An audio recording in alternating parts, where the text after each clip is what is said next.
تەرۆریستێن داعشێ عێریشی پارێزگا کەرکووکێ دەکەن.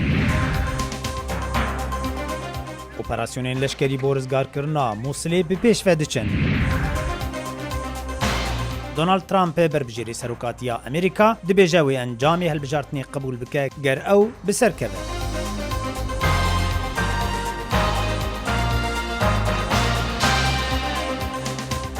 Baş hatin Kurd Konekşineke nû ji Washingtonê. کورد کۆنەکشن هەموو ڕۆژانێکی هەینی و سێشەموان لە بەشی کوردی دەنگی ئەمریکاوە ئامادە و پێشکەش دەکرێت.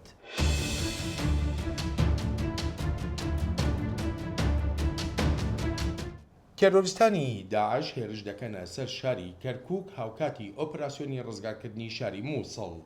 ئەم شەڕانەی زوێتی ئەمڕۆ هەموو دەستیان پێ کردووە دوا بە دوای هێرشەکانی تێرۆریستانی داعش بووە بۆ سەر چەند گەڕەک و شوێنێک لە ناو شاری کەرکووکدا لەوانە گەڕەکەکانی دۆمیز یەکی حوزەیران و حی عەسکەری و هەروەهاش باڵەخانەی کۆنی پۆلیس.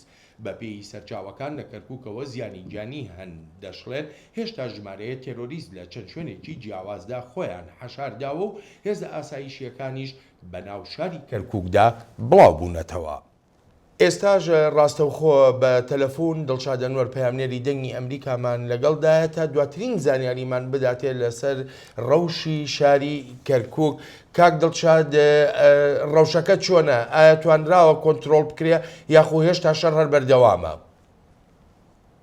بەڵێ کاک بەڵێن دیارە تاکو ئێستا شەڕ بەردەوامە تقریبان 2 دقە لەمەوبەر بە دووری 20 متر لە ئێمەوە لە گەڕەکی مەجیدیە لە تەنی ئەو ئوتێلە کۆنەی کە داعشەکانی تێدایە پێشمەرگەیەک بە قەنات لەلایەن داعشەکانەوە بریندار کرد.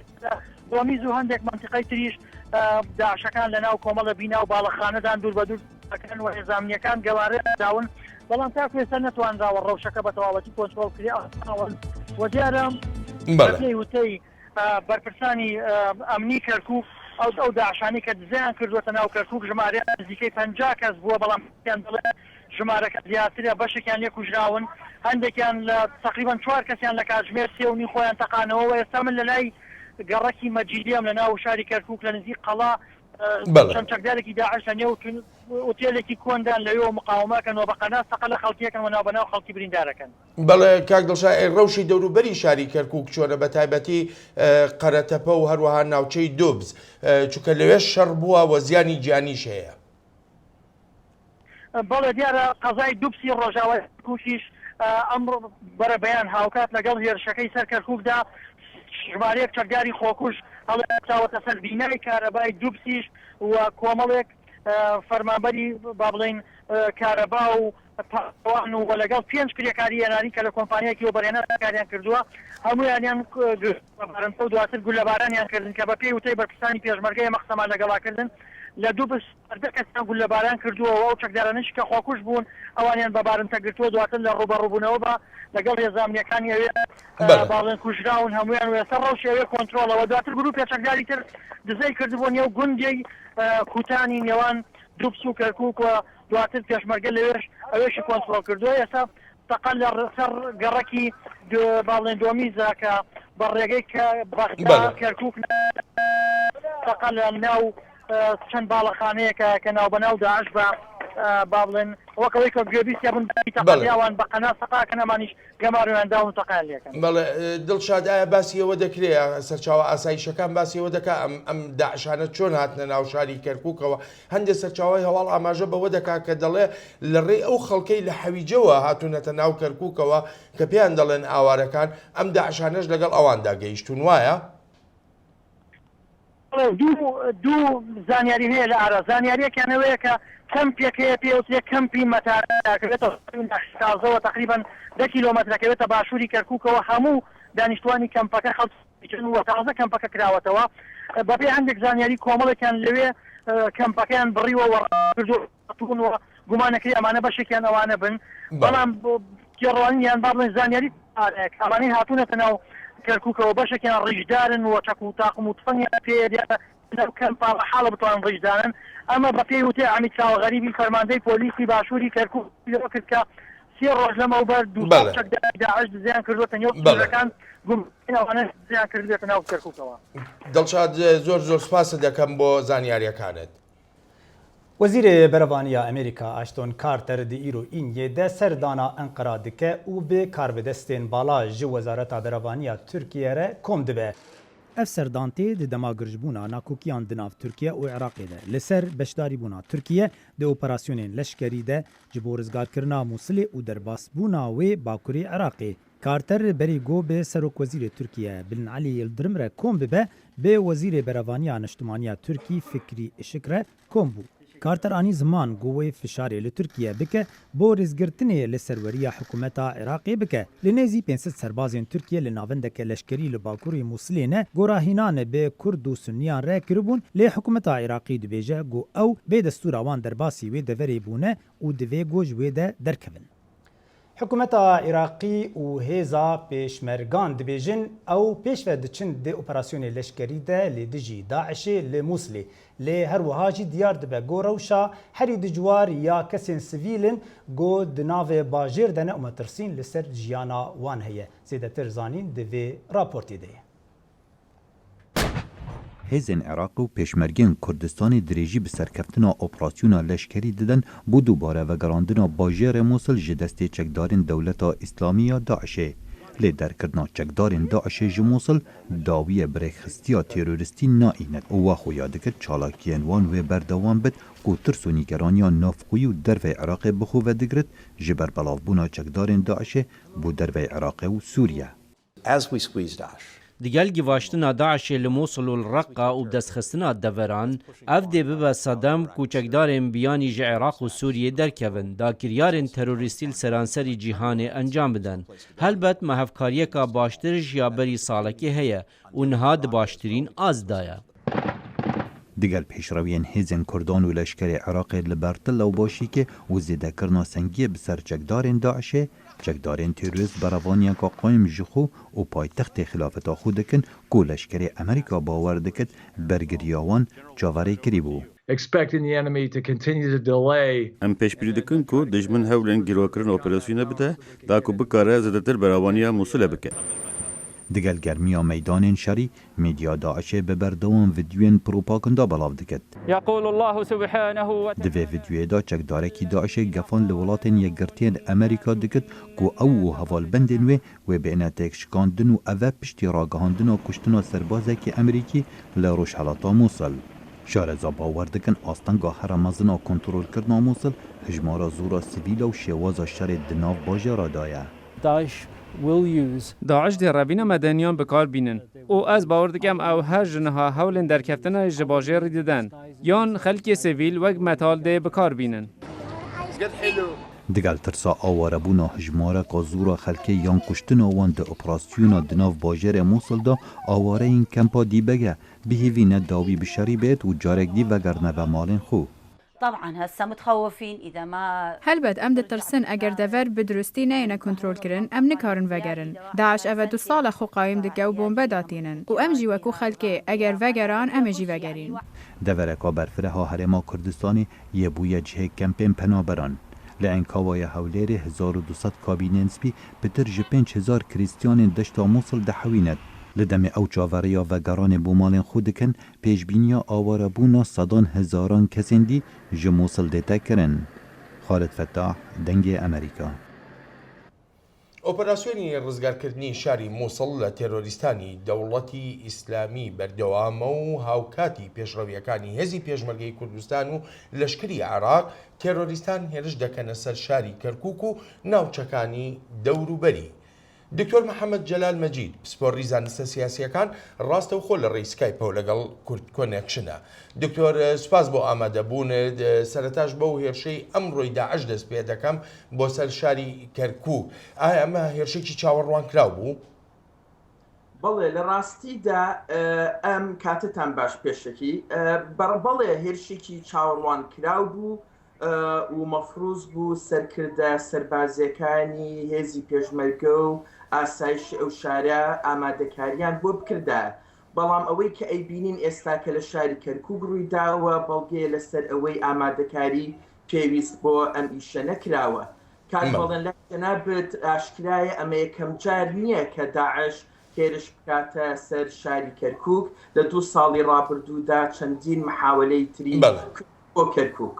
بەڵێ دکتۆر ئۆپراسیۆنی ڕزگارکردنی مووسڵ دوو ڕەهەندی هەیە ڕەهەندێکی ئاسایشی و ڕەهەندێکی سیاسیشی کامیان گرنگترن بە بڕوای من هەردوو ڕەهەندەکە گرنگن بەڵام ڕەهەندە سیاسێکی گرنگترە بەهۆی سێ هۆکارەوە ئێمە ئەزانین کە سەرهەڵدانی داعش لە دەرەنجامی سێ فاکتەری سەرەکیەوە یەکەمیان ئەو ململانی کە هێزە گەورەکانی ناوچەکە وەکو تورک و ئێران و وڵاتانی عەربی بە تایبەتی سعودیە ئەیکەن بۆ بەدەستهێنانی هەیمەنە لە ناوچەکە ئەمە خاڵی یەکەمە خاڵی دووەم سەرڕێژکردنی شەڕی ناوخۆی سووریایە بۆ ناو عێراق خاڵی سێمیش لە دەرەنجامی ئەو ناکۆکی و ناڕەحەتیەی نێوان عەرەبی سونەی عێراق و حکومڕانە عەرەبە شیعەکانی بەغایە دیارە هەر بەو هۆکارە دیارە ڕەهەندە سیاسەکە گرنگترێکی زیاتریەیە بەڕای جەنابەت ئەم ئۆپراسیۆنەی مووسڵ دەتوانێت هەم داعش و هەم ئایدۆلۆژیای داعش لە ناو عێراقدا بنەبڕ بکە نەخێر بە هیچ شێوەیەک نابێت چاوەڕوانی ئەوە بکرێت نە داعش وەکو ڕێکخراو لە ناو بچێت نە ئایدۆلۆژیای توندڕەوی ئیسلامی لە ناو بچێت ڕەمە تۆزێک بچووک بکرێتەوە یان چواردەوری بۆ دانێ و سنووردار بکرێت ئەمما بە هیچ شێوەیەک لەو بڕوایەدام لە ناو ناچێت و زیندوو ئەبێت بەڵێ دکتۆر بۆ خۆ دەزانی ینی زۆرێک لە چاودێر ئاماژە بەوە دەکەن لە قۆناغی پاش داعشدا کۆمەڵی قەیرانی تر هەیە کە چاوەڕێ دەکرێت یا پێشبینی دەکرێت لەوانە بۆ نمونە قەیرانی نێوان کورد و عەرەب قەیرانی نێوان سونە و سونە قەیرانی نێوان سونە و شیعە ینی ئەم قەیرانە چاوەڕوانکراوانە کورد پێویستە چی بکە بە تایبەتی لە قۆناغی پاش داعشدا بەڵێ بەڕاستی دوو شت هەیە کە ئەبێ لێرە باسی بکەین یەکێکیان پرسی سونەی عەرەبی عێراقە دووەمیشیان پرسی کوردە لە عێراقە بەنسبەت سونەی عێراق جارێکی تر پەیوەندی بە پرسیاری پێشووی بەڕێستەوە هەیە بۆ سنووردارکردنی دەسەڵاتی داعش پێویستە پارێزگا سونەکانی عێراق جۆرێک لە فدراڵیەتیان بدرێتێ بە پێی مادەی 119 دەستوری عێراق بۆ نمونە ئەوە بوو لە مانگی دەی 2011 پارێزگای سەلاحەدین داوای کرد لە مانگی ببرە لە مانی دەی 2011 سەلاحەدین داوای کرد لە مانی 11 2011 ئەنبار داوای کرد و لە مانی 2011 دیالە داوای کرد بەڵام ئەوە بوو مالیکی ڕازی نەبوو کە فدراڵێت با بەم پارێزگانە ئەمە شتێکی هێجگار گرنگە ئەگەر بیانەوێ داعش دامرکێنەوە بەنسبەت کوردی عێراقیشەوە بە بڕوای من کورد جێگەی نەماوە لە عێراقا ئەبێ هەنگاوی پێویست بنرێ بۆ جابوونەوە خۆ ئامادەکردن بۆ سربەخۆبوونی کوردستان و ئیستقلالی کوردستان و ئامادەکاری بکرێ بۆ مافی چارەی خۆنووسین بەڵێ دکتۆر ئەگەر زۆر بە کورتی پێم بڵێ حەزەکەم لەبارەی تورکیا و ئێرانیشەوە بپرسم پێ دوایە ئۆپەراسیۆنی مووسڵ یا بنەبڕکردنی داعش لە عێراقدا بەرژەوەندیەکانی تورکیا و ئێرانیش سنووردار بکات زۆر بە کورتی تکایە بەڵێ ئەمە زیاتر پەیوەندی بە پرسیاری یەکەمتەوە هەیە کە ڕەهەندی ئاسایش و سەربازەکەیە بەڵێ دەسەڵات و نفوزی تورکیا و ئێران تا ڕادەیەکی زۆر سنووردارە ئەبێت معلومە بەڕێستان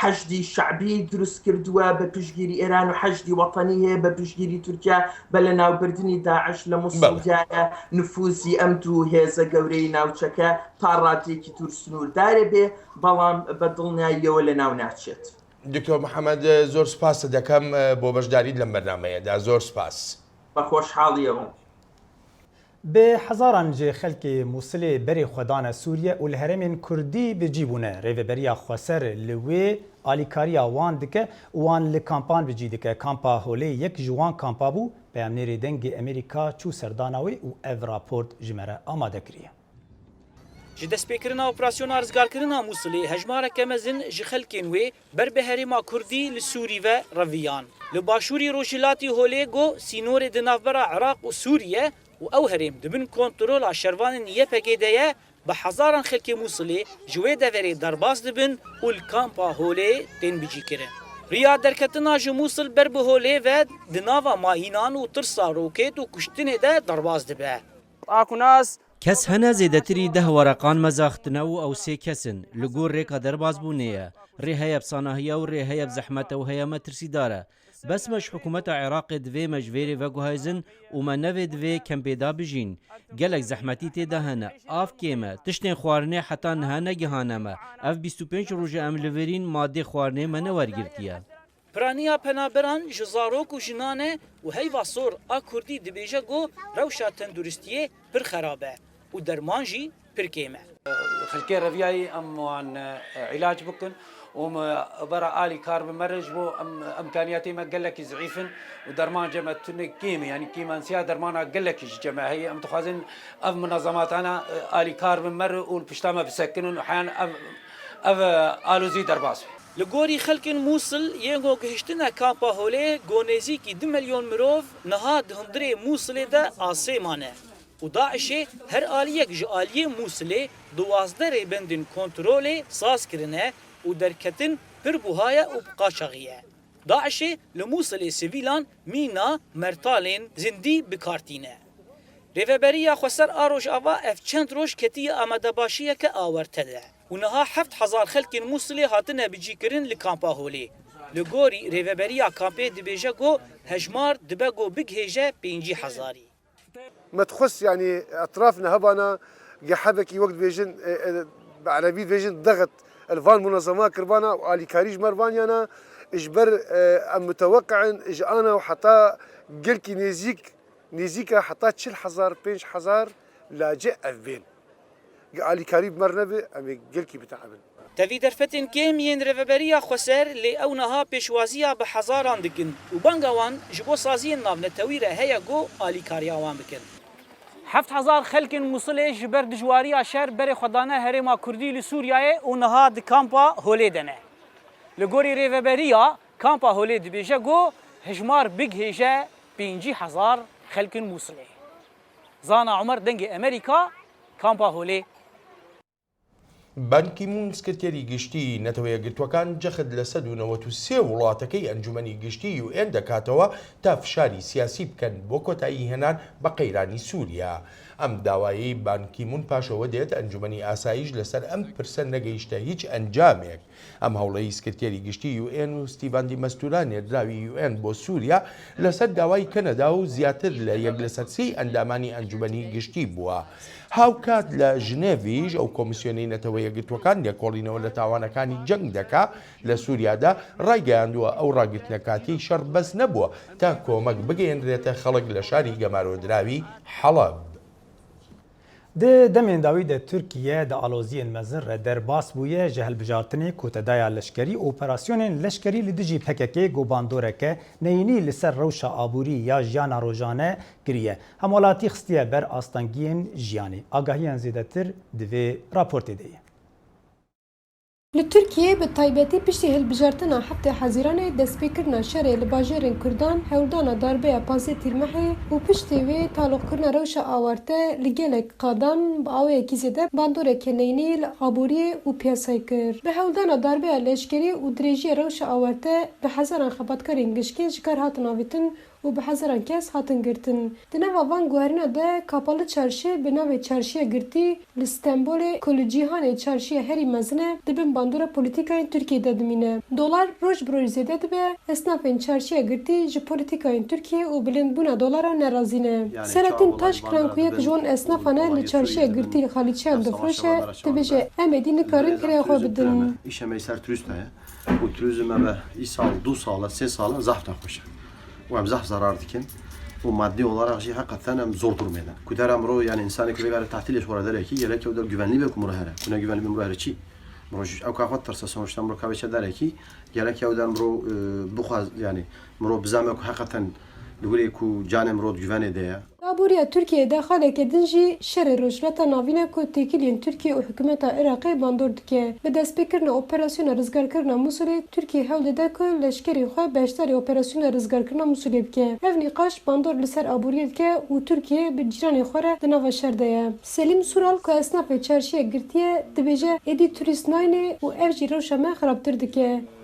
Kirameyê zêde dolar zêde dibe welahi devleta Tirkiye نکان ناو شهر دای نه استافی برای دشمش ناوه والله استافی صدق از تنم براون کیرا خبردن کیرا دبیجن کریم برا سر دلار نجی دلار این هر روزی زیاده دبه. Türkiye dikarê navxweyî û dervede jê laboriyê de dereceyên kêm digire. Saziya îstatîstîk ya Tirkiyeyê ku bi navê Tirkiye tê zanîn di rapora xwe de diyar kir ku rewşa bêkartiyê zêdetir bûye, rêje ji sedî 10 xal geştiye 10 xal heftan. Bi fermî 3 milyon û 127 hezar kes niha li Tirkiyeyê bêkar in. Her wiha deynê divîzê yên banka û sektorên taybet zêdeyê 200 milyar dolarî ye. Leza xurtbûn an jî mezûnbûna Tirkiyeyê di neh meyên dawî de rêje ji 5 xal heftan daketiye 3 xal yekê. Rêje enflasyonê bi awayekî salane jî rêje ji sedî 7 xal 28 zêde bû. Zozan Yaşar, Dengê Amerîka, İstanbul.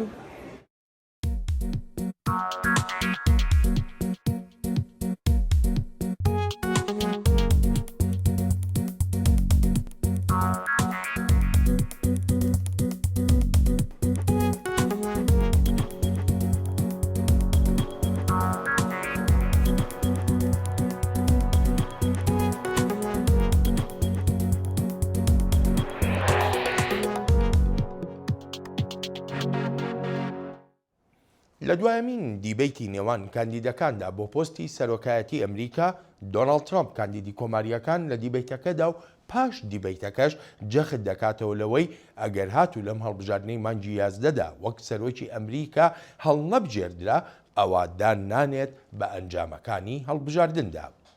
هیلاری کلینتون û Donald Trump di gotûbêjên dawî de hatin rastê hev û pirsên babetên girîng bersivandin. Di axaftina dawî de babetek herî pêşketî pirsa encamên hilbijartina bû. Tu dê sedased encamên hilbijardinan qebûl bike yan ne? Ku dema wê hat hîngî ez ê bêjim. Niha ez çi tiştekî nabêjim. Tiştê ez dizanim ew ku çapemenî me ji yê dengderan jehrîn dike. Hillary Clinton dibêje ew bersiva Donald Trump gelek xirab dibîne. Ew demokrasiya me leke dike, demokrasiya me bin pê dike. Ev helwestawî min gelek ditirsîne. Micara dinya axaftina operasyona Mosulê bû. Trump dibêje çima operasyona Mosulê di vî demî de tê çekirin. Mosul di dest da bû. Dema wê hemû hêzên Emerîkî paş da kişandin me Mosul winda kir. Niha em diçîn da ku car din Mosul bistînîn. Çima operasyona Mosul niha dest pê kir? Çikî dixwazin wê xurt nîşan bidin. Hillary Clinton ji li ser bersiva Donald Trump nêrînên xwe wiha anî ser ziman. Ez heybetgirtî dibim ew wiha dibîne ku hevalbendên me vî şerê Mosulê ji bo min dikin. Ev nêrîna Trump e, bersivên wî her tim wiha ye. Di heman demê de her du aliyan di axaftina xwe de behsa bandora Rûsya li ser hilbijartina kirin. Gelo Trump qebûl bike û şermezar dike ku Rûs van êrişan dike û bi zelalî eşkira bike ew ê di vê hilbijartinê da alîkariya Putin nastîne û ew êrişên Rûsan yên dijî Emerîkan red dike ku bi rastî di demên borî da piştgirî da bû van êrişan. Trump dibêje ew ê Rûsyayê şermezar bike. Bû kiryarên wan ku eger ew rast bin. Lê ew dibêje dibe ku Çîn an ji hin dewletên dîn berpirsyariya van êrişên bi toreya înternetê bin. Ez Putin nas nakim. Wî tiştên baş derheqî min da got. Eger Rusya û Amerîka di şerê Daişê da bihên bahav, ev tiştekî baş e. Wî çi rêz ji bo hêlarî û desalatdarên me nîne. Di heman demê de jî Trump di derbarê îddiayên neh jinan de parastina xwe kir. Pêşiya her tiştî ev çîrokên hev valan e. Ez wan kesan nas nakim. Ez bawer dikim ev çîroke beşeke ji kempêna Hillary. Clinton ji li ser va îddayan wiha caba xwe da. Trump hezir dike ku kêmkirina van jinan wî xurtir dike. Ew rûmeta wan bin pê dike. Di axaftina dawî de her du aliyan bersiva pirsên di derbarê dadgeha bingehîn, ji berkirina zarokan û koçberiya biyanî dan. Trump dibêje ev ê dîwarek ava bike û Clinton jî dibêje ev ê malbatan parçe bike û gorî li pirsînên dawiyê Clinton heft jimara pêşiya Trump e. Berî helbijartina serokatiyê careke din her du kandîdê helbijartinê Hillary Clinton û Donald Trump hatin li ba hevdû. Dê şîveke mezin de gomîna kevneşopiyekê ye li Amerîka ji bo kenînê li New Yorkê di navenda Alfred Smith de her du kandîd bê grupekî mezin re yên siyasetmedarê Amerîka hatin li ba hevdû da got hinekî laqerdiyan û henekan لسر هفدو بیجن. ده وی شویده ترامپ لسر کلینتون گوتبو گر او ببه سروک وی تیخینه زندانه. هر وهاجی کلینتون گوتبو گو پرنسیب ترامپ نه سروکاتینه. وکو تیزانین گو ترامپ دو گوتنا خوده یا داوید وگریا گو هگر انجام هلبجارتنی او ببه سروک او قبول بکه. لەسەر وەختەکانی ئەنفال و فەرمانڕەوایەتی لەشکری لە تورکیا و فەرمانڕەوایەتی کۆماری ئیسلامی ئێران و فەرمانڕەوایەتی بنەماڵەی ئەسەد لە سووریادا سەدان هەزار کورد دیار نەماون. ئێستاش چەندان راپۆرت باس لە بەردەوامی ئەم دیاردەیە دەکەن لە تورکیا و لە ئێرانیشدا. 38 ساڵ دوای یەکەم ئاماژەی ئەنجومەنی گشتی نەتەوەیەکگرتووەکان بە بابەتی خەڵکانی ڕەفاندراوی بە زۆرەمەلی ئێشتا ژمارەیەک زۆر لە هاوڵاتیانی کورد لە هەر چوار پارچەی کوردستان بێسەر و شوێنن. بەردەوامی کێشەی هاوڵاتیانی بێسەر و شوێن بووە هۆی ئەوە لە ساڵی 2006 زاینیدا پەیماننامەی نێونەتەوەیی بۆ پاراستنی خەڵکان لە ڕەفاندنی زۆرەمەلی لە ئەنجومەنی گشتی نەتەوەیەکگرتووەکان پەسەند کرێت. گروپی کاری بێسەر و شوێنکراوانی زۆرەمەلی نەتەوەیەکگرتووەکان پشڕاستی دەکاتەوە کە لە دەیەینەوەتدا هەندێک نادیار لە هاوڵاتیانی کورد لە باشووری ڕۆژهەڵاتی تورکیا بێسەر و شوێن کراون. ئەم گروپە لە راپۆرتەکەیدا هەروەها باسی ئەوە دەکا کە مەترسی ئەوەش هەیە کە دوای دەستپێکی دووبارەی ناسەقامگیری و نائارامیەکان لە ناوچە کوردنشینەکانی تورکیا لە مانگی حوتی ساڵی 2015ەوە دیسان کەسانێکی تر بێسەر و شوێن کرابێتن. مسئله ناپەیداشدگی قهری پرسی بێسەر و شوێنکردنی زۆرەمەلی لە تورکیا بابەتێکی تایبەتە بە کوردەکان لە وڵاتە. زۆربەی نمونەکانی بێسەر و شوێنکراوانی زۆرەمەلی لە تورکیا لە دەیەینەوەتی زاینی ڕوویداوە کە دەسەڵاتی لەشکری لە هەندێک لە ناوچە کوردنشینەکانی تورکیا ڕاگەیەندرا بوو. ئێران هەروەک تورکیا و سووریا پەیماننامەکەی واژۆ نەکردووە و ئەمەش بۆ نیگەرانیەکانی ئەم حکوومەتە بە نسبەتی دەرەنجامە یاساییەکانی پەسەندکردنی ئەم پەیماننامە دەگەڕێتەوە. بەڵام سەرڕای واژۆنەکردنی پەیماننامەکە ئێشتا هاوڵاتیانی ئێرانی و لەوانە کوردەکانیش لەم وڵاتە دەتوانن سکاڵای خۆیان بدەنە گروپی کاری بێسەر و شوێنکراوانی زۆرەمەلی. تا به حال جمهوری اسلامی اجازه بازدید گروه کاری رو تا ئێستا کۆماری ئیسلامی ئێران ڕێگەی بە گروپی کاری نەداوە سەردانی ئەو وڵاتە بکات هەرچەندە بەڵێنی داوا ڕێگەیان دەدات دواتر سەردانی ئێران بکەن بەڵام هەر ئەواش گروپی کاری لەلایەن بنەماڵەکانی بێسەر و شوێنکراوانی ئێرانی و سکاڵای زۆری وەرگرتووە هەرتا ئیستاش زیاتر لە 500 هاوڵاتیانی بێسەر و شوێنکراوی ئێرانی لای گروپی کاری تۆمارکراوە.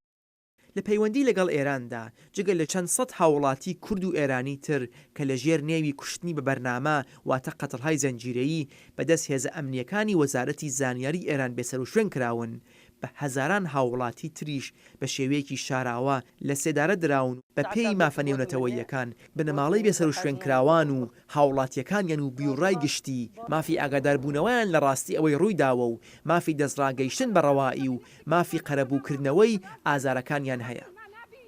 کەسوکاری بێسەر و شوێنکراوەکان لە زۆربەی وڵاتانی جیهان و لەوانە لە ئێران تورکیا و سووریاش دەپرسن ئاخۆ ڕۆژێک ئەو مافانەیان دێتە دی. شاهد علەوی دەنگی ئەمریکا.